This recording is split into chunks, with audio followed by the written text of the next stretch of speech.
Hi guys, welcome to my channel Amie Howard Art. I'm Amie and today's tutorial is a little bit different as it's nothing coloured pencil or watercolour. It is actually showing you guys how to edit your scans. This is a much requested tutorial and I thought that I really want to do an updated version of this tutorial. So I'm going to show you exactly how I edit my scans of my final artwork. So the main editing software which I use is actually Adobe Photoshop, and I know that a lot of people don't actually use this and for a lot of people it's inaccessible, but the techniques and the kind of ways which I edit my scans, you can use those ways in a lot of the free photo editing softwares. So you can use these techniques in GIMP, and I think Paint.net has a few of the ways which I edit as well. And if I think of any other or come across any other photo editing softwares which use these ways to edit scans, I will link those in the description for you guys. But anyway, let's get straight into editing our scans.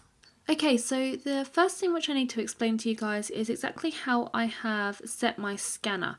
And what I've done is set it to 600 dpi. I find that is the best because some of the portraits and everything I want to actually enlarge larger than what I actually scan them or what the actual portrait size is. So I scan at 600 dpi and I have set my scanner to its maximum settings.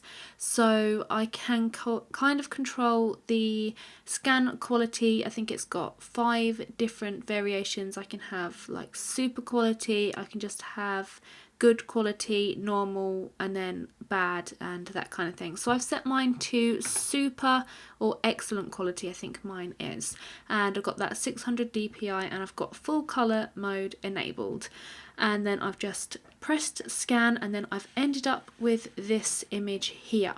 So the first thing which I need to do is actually edit the orientation of this. So that's pretty simple and you can do this in most editing softwares. You just need to rotate your image. So on Photoshop you go to image and then down to image rotation, and then you can choose which way you actually want to rotate this. So I actually want to rotate this 90 degrees counterclockwise so that he is upright there. Then the next thing which I do is actually crop the edges. So on the very edge here you can see that I've got this black line where the edge of the paper was, where the scanner's just picked up that little bit of the edge there. So I'm just going to crop the image down to where I want it to. So I'm just using the crop tool on the left hand side here. In Photoshop it's the 5th one down. And I'm just going to just gently drag these until I'm happy with this size and how I want this piece to actually look. So I'm just dragging it down past the watermark of the paper, and then I'm just dragging the sides in, so I've just got this really nice crisp neat edge along the left hand side and the bottom, and then just dragging it in a little bit onto the side there. So I've got my little cropped area and I'm just going to hit enter to resize that. So I've got the size and everything that I wanted for this. So you can see that the colours are a little bit unnatural. The scan has really enhanced the red tones on this. And I think this is probably the most important part for you guys. This is the colour correction phase. So for this, I do a couple of things. So the first thing which I do is actually go into image along the top again, and I go into adjustments, and you can see that it's got a whole menu here of all of these different things which you can change within your piece on your Photoshop or your photo editing software. Now I'm not sure if other photo editing softwares have the curves which I'm going to use, but this is one of the main ones which I actually use to change and alter some of the colours. So I'm going to go ahead and use the curves, and you can see that it brings up this menu here. And you've got this diagonal line going from the bottom left corner up to the top right. And if you drag this either side, you can see that as I'm dragging it, it is darkening and it's lightening the image. So if we pop it back to along the centre line there, you can see that it's really rich and like a really dark sort of chestnutty red colour. So I obviously need to lighten this to get it to look like the original. So I'm just going to drag this bar really gently above this line until I've got some kind of colour which represents what is going on with my original. So I'm just making really small alterations. You can also drag it all the way down here for a different look, and up here as well. It just ever so slightly changes the shadows and everything within the piece there. So my piece actually looks more like this one down here. It's a little bit desaturated. So that is looking pretty spot on. In fact, the pink tones are a little bit more vibrant than that. So I'm just going to go slightly up to there. And I'm pretty happy with how those colours are. So I'm going to just let go and then click OK. And you can see if I just, you can see the difference just by undoing the change which I made there. You can see the saturation of the red has gone from the horse there. So once I've played around with the curves a little bit, then I sometimes like to go into the levels, and I'm pretty sure that GIMP has this and some other editing software where you can change the shadows, the midtones and the highlights. So if I just drag these, you can see that this is really changing the look of the horse here. So I usually have a little play with these, usually the highlights one, just so that I can get that paper white really nice and bright. That's a little bit too bright. And then play around with the midtones as well. I don't really like to play with the midtones because I find that my scanner picks up those really well. So I'm just going to, I'm thinking I'm going about here. That looks pretty much similar to my original, and then click OK on that as well. So another thing which I change sometimes is the brightness and contrast. I know a lot of photo editing software actually has this. So all you do when you change the brightness and contrast is just drag these little things up and down. You can see how it's changing, and I just drag these corresponding to how my original is looking. So if we change the contrast, you can see that if we drag it all the way down, you lose the vibrancy of some of those colours, and if we drag it all the way up, you can get a really saturated looking final piece. Now my brightness and contrast is actually looking pretty spot on what I've edited so far here, so I'm going to leave that as it is.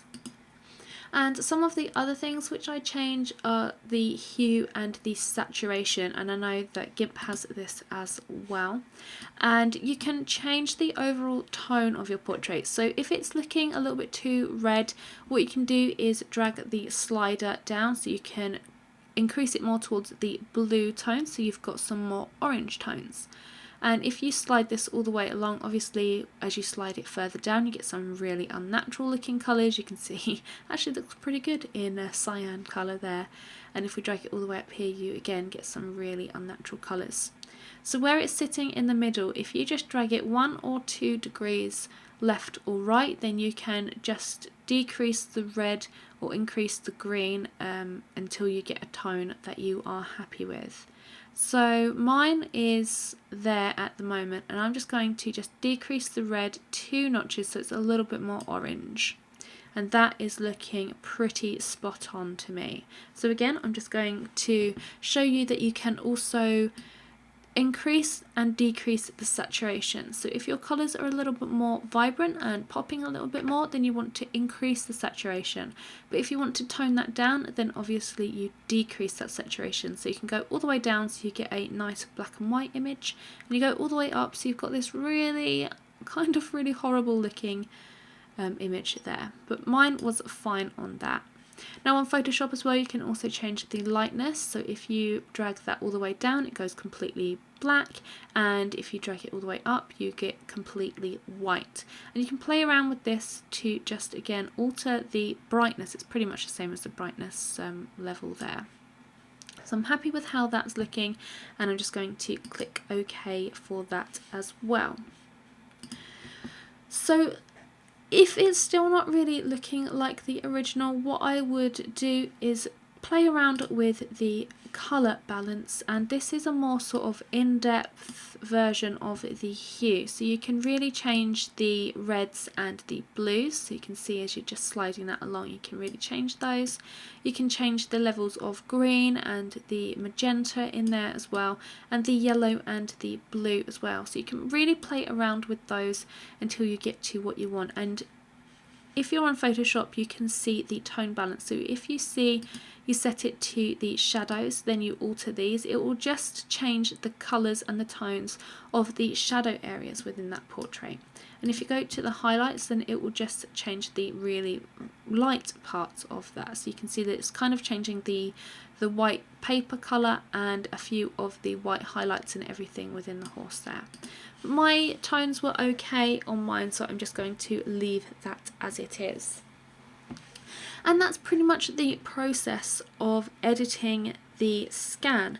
It's just really playing around with some of those colour correction properties.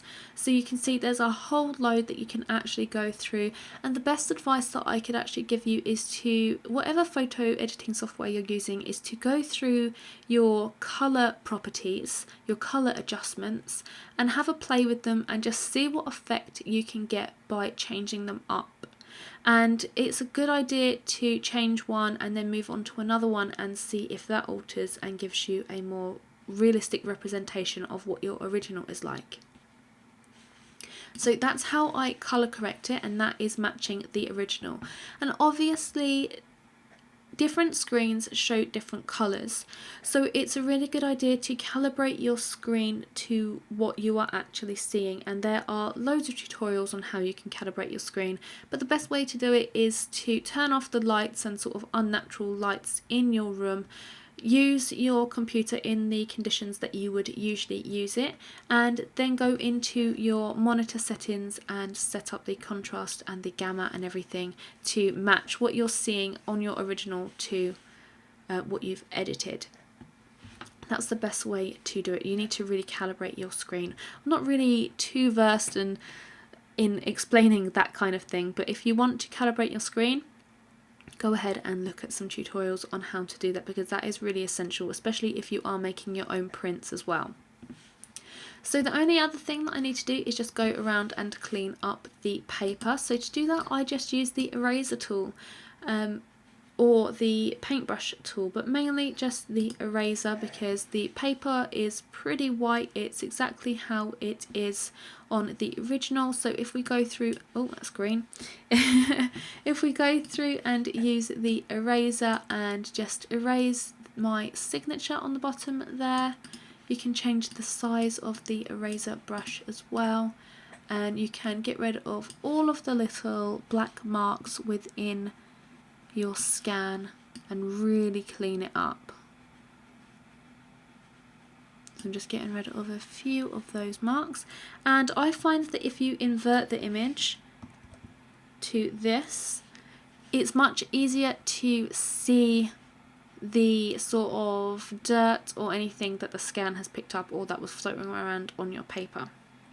So to do that, all I do, I'm working on a Mac, I just push Command and I. If you're working on a PC, it's just Control and I within Photoshop. I'm not sure about other programs, but you can invert it. I'm not sure on the tool to actually invert it on the menus up here, but I use Command and I or Control and I, and that inverts it, and you can see any sort of imperfections in the background that you want to erase, and you can do it that way, and it's a much easier way than looking at a white screen. So that image is all edited. I'm really happy with that one. So I've just got another one to show you guys as well, and that is just this cat eye. So I'm going to do exactly the same for this. I'm just going to rotate this 90 degrees counterclockwise, and then going to crop the sides using that crop tool. So I'm going right up to where I've got these pencil marks and just a little bit further into there. So there, and then up a little bit more. Now this one's actually got the signature ingrained onto the actual drawing there, so I can't actually erase that without erasing some of the original drawing. So I'm just going to leave that. So the only thing that I really need to do for this one, because it's pretty much just a solid colour image is just add some of those colour adjustments. So again, I'm going to go straight into the curves and just have a little play around with these and see what they're going to do to affect the portrait. So you can see that as I drag it all the way down here, it goes really dark, and all the way up here is really light. So I don't need to drag it too far because it's not too light and it's not too dark. It's somewhere around, it's not up the top there, it's down the bottom here. It's somewhere around there. So I'm going to click OK.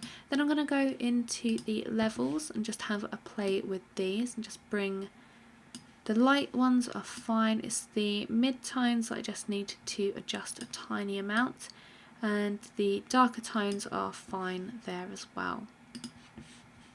So then I'm going to go into some of the hue and saturation and just have a play and see if I can correct the colour to a more accurate representation. So this one, again, I just need to knock a touch like that, just ever so slightly. Just those slight differences can make all the difference to your image. And I'm just going to have a play with the saturation, just see if I can get a more accurate version. That's looking pretty accurate there. So the scan for this was actually pretty much spot on to what the original was. I'm just making really minor adjustments here just to try and really tweak it and really get it to really match the original really spot on.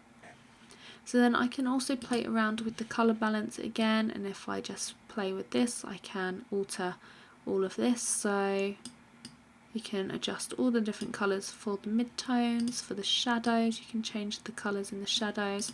Just going to reset that and just play around with the colours in the shadows just for a second. Just see if I can lighten up that that right hand eye just a little bit. So that looks a lot better according to my original.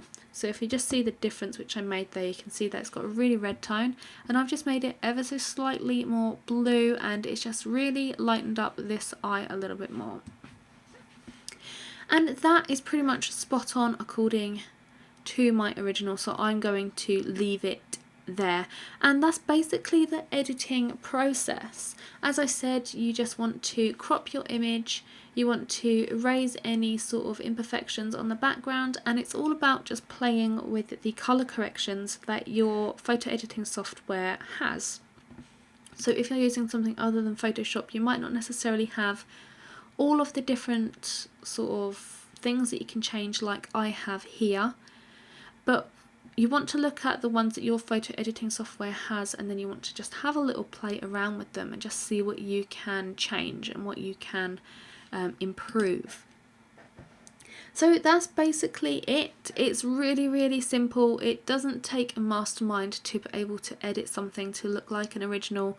You just want to make sure that you have your original beside you and that you look at the screen and look at the original often and really match the colours, what you're seeing on the original, to the screen. And just have a play around with those colour correction services. That's basically all that this is. So that's pretty much it for this video. The way in which I edit my scans is actually pretty simple. It's just a few steps just to make sure that you get the colours right and the contrast and all of that thing, and just comparing it to the original as well. So I really hope that this has been helpful to a few of you. I know a few of you were actually asking exactly how I edit my scans and how I actually manage to match the colours and everything. So I really hope that this has been insightful and of use to you. If you like this video, make sure you give it a big thumbs up. And if you're new around here and you want to see coloured pencil tutorials and other tutorials like this, along with art advice and live streams, then make sure you hit that subscribe button and tick that bell icon to be notified of all of my future videos. And speaking of future videos, there are some just over there which I think you're going to love, and I will see you in my next video.